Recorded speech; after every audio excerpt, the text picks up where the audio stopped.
Media is sexist. I was waiting for you to smile at some of the compliments. You didn't. Smiling doesn't win you gold medals. Okay. Media is fatphobic. But are you still considered the fat guy when you go to a party or anything? Because I run into that a whole lot. I'm the fat one. Okay. So are you the fat guy in Hollywood still? Or is everybody like look at you and they're like, oh wow, this is great, now you're healthy? Do you have any other questions that are smart? And oftentimes your favorite TV shows and movies are sexist and fatphobic. We're only starting to unlearn some of our deeply rooted prejudices with the help of social media. Kelly Jean Drinkwater's TED Talk, The Fear of Fat, the Real Elephant in the Room, is actually what drove me to explore this intersectional issue through media. Like any form of systematic oppression, fat phobia is deeply rooted in complex structures like capitalism, patriarchy, and racism. And that can make it really difficult to see, let alone challenge.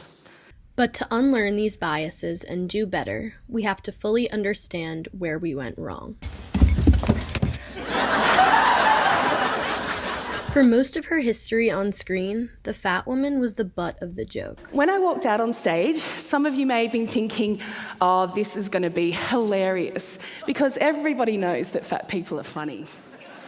To poke fun at fat women in a nuanced way, shows like How I Met Your Mother and The Big Bang Theory don't even direct their ridicule at a visible character, but one off-screen. If you two want to get married in my church, you'll stop breaking the 9th commandment.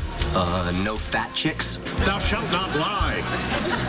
With fat chicks?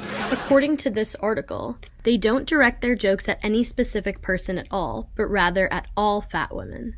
Nameless, faceless, and bodiless, these imagined, invisible women are treated as less than human. You wouldn't believe the fatphobic and sexist rhetoric in some children's television. According to fat shaming in villain design, Disney villains seem to follow some pretty strict patterns throughout their movies. Most always, a character is portrayed as aesthetically ugly in order to show their evil personalities. Often, though, these characters are designed to be significantly larger than the protagonists of the same stories. We are brainwashed to be fatphobic, specifically towards women, from the earliest pieces of media we consume. So we're all programmed with this Pavlovian response as a result of being raised in this culture to see a fat body, whether it's ours or somebody else's, and think lazy, irresponsible, lacking willpower, unhealthy. And on the flip side, we're conditioned to see a thin body, whether it's ours or somebody else's, and have a Pavlovian response, mental and emotional and subconscious, that goes, thin body, oh, they have willpower, they're not lazy, they're a good person. As noted in this piece of text, mothers often perpetuate misogynistic and fatphobic ideals to their daughters. This reminded me of a book my entire 8th grade class was assigned to read as part of our social issues section, where we also read gems like 13 Reasons Why and Before I Fall.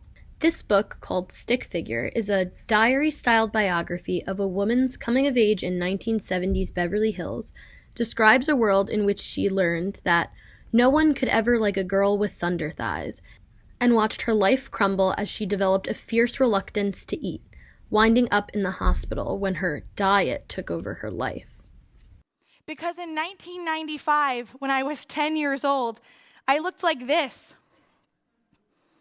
And when I look at that picture now, my heart aches because when I was just becoming aware that I had a body and that other people had opinions about my body, I became a statistic. Like 8 out of 10 10-year-olds who today are afraid of being fat. Through my research on the intersectionality of fatphobia and misogyny, I found that these biases are largely influenced by the idea that women must be pleasing to look at, so that men will find them attractive and marry them. What that dated notion does is tell women that all they're good for is their looks. And if you don't fit this narrow mold that we women have been upholding and using for centuries to cater to the male gaze, then you are unlovable and unworthy. That's the message fatphobic and misogynistic media sends to young women and girls. In Friends, it's only to win Chandler's approval that Monica decides to lose weight in the flashback. Oh, no, it's cool. You can stay here. My parents won't mind. No, it's not that. I just don't want to be stuck here all night with your fat sister. Hey. Monica, why don't you finish off these pies? I don't have any more room in the fridge. No. No, thank you. Well, Judy, you did it. She's finally full. I follow an account on Instagram that actually gives advice in how to avoid teaching these biases to another generation. And that brings me to my final point, the rising number of positive representations of fat women in media today. Can I be honest with you? Always. What I realized is that, like, Where are you going? my whole life, all I try to do is to take up less space. To the mall. Try to hide from guys, like, who might, like, whisper to their friend under their breath as I walked by. I spent my whole life afraid people were gonna find out that I was fat. But honestly, who gives a shit? I'm so in awe of you, kid clean. There's nothing more powerful than a fat girl who doesn't give a fuck. Women's purpose is not to take up as little space as possible. Justice is about making sure that being polite is not the same thing as being quiet. In fact, oftentimes the most righteous thing you can do is shake the table. And through today's media's positive portrayals of fat women as role models and as inspirations, a more inclusive future is underway. When someone has a body that is like yours or close enough to yours, and you see it doing things that you've been told you cannot do, that bodies like that do not do, it becomes part of a body of evidence. The embodiment itself is so important.